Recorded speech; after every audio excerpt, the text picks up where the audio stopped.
This is a pretty awesome waterproof hard storage case that I've been using for my GoPro cameras. I did buy it on Amazon and I'll have a direct link to it below in the video description. I'll give you some rough measurements of the case. It's about 11 inches long, just under 10 inches wide, and almost 6 1/8 inch tall.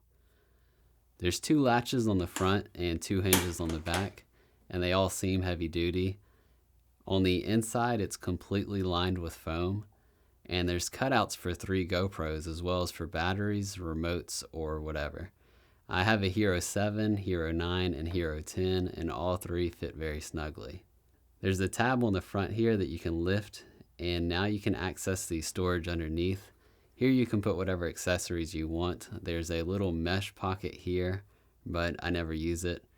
It's not a ton of space, but it fits what I need. Overall, I really do like the case. It feels like it's built like a tank, and it's not like a cheap plastic, and the components feel sturdy. So please give the video a like, and thanks for watching.